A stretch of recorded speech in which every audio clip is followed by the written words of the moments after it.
In the vast expanse of the sky where silence is only broken by the distant roar of jet engines and the occasional crackle of radio transmissions, a historic aerial encounter unfolded, one that would etch itself into the chronicles of modern air combat. The Chinese Chengdu J10C, a fourth-generation multirole fighter, achieved its first-ever confirmed combat kill against one of the most vaunted opponents in contemporary aerial warfare, the Dassault Rafale. The incident occurred in a region brimming with tension, where strategic interests, national pride, and tactical dominance frequently collided. Though the specifics of the conflict were deliberately kept under wraps by official channels, various credible sources began to piece together the chain of events that led to this significant milestone for the People's Liberation Army Air Force (PLAF). It began with a patrol mission. A squadron of J-10Cs, deployed from a forward operating base near the border of a contested region, was assigned a routine sortie to enforce an aerial exclusion zone that had been under dispute for months. Equipped with advanced avionics, the AESA radar, and the Place 15 long-range air-to-air missiles, the J10C was not to be underestimated. Despite being considered slightly inferior to fifth-generation fighters, its integration of technology and agility made it a formidable threat.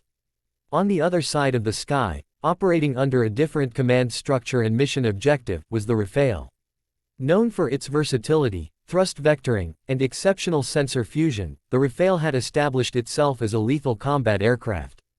Piloted by a seasoned ace with over a decade of flying experience, the Rafale was conducting a surveillance and deterrence mission on the periphery of the airspace claimed by both sides. As the J-10Cs moved into the patrol sector, airborne early warning systems detected a fast-moving contact heading in their direction. The contact was flagged as an unidentified combat aircraft. Protocol dictated a standard intercept. Two J-10Cs peeled off from the formation and moved to investigate. Maintaining radio silence but broadcasting IFF identification friend or foe signals, they approached with caution. The Rafale, simultaneously alerted by its radar systems and onboard electronic warfare suite, detected the incoming fighters. Its pilot switched to combat mode, fully aware that the situation could escalate. What followed was a tense standoff at over 30,000 feet. The Rafale attempted to veer off and avoid engagement, maintaining distance while relaying coordinates back to its command center. But it became apparent that the Chinese fighters were not merely posturing. One J-10C locked on momentarily, a warning. What triggered the engagement remains debated. Some reports suggest radar jamming initiated by the Rafale was perceived as hostile. Others believe a premature missile lock or misinterpretation of intent catalyzed the clash.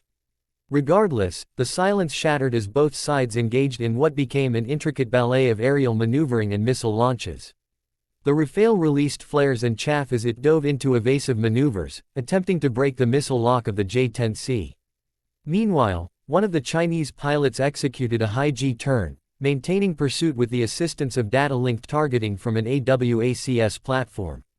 Within seconds, a Place 15 missile was launched. Sleek, fast, and deadly, it screamed through the sky toward its target.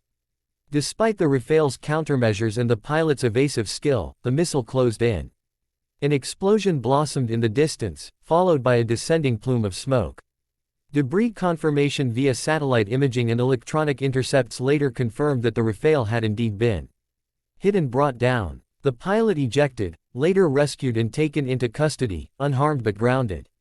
This marked the first ever air-to-air combat kill for the J-10C, a momentous event for the PLAF.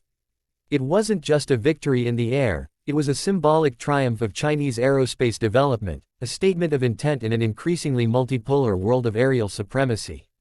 The J-10C, once dismissed as a regional-only competitor, had proven it could go head-to-head with one of NATO's finest.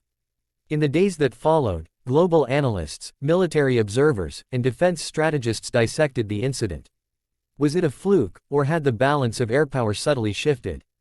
Some pointed to the increasing sophistication of Chinese avionics, others to the role of long-range missile dominance.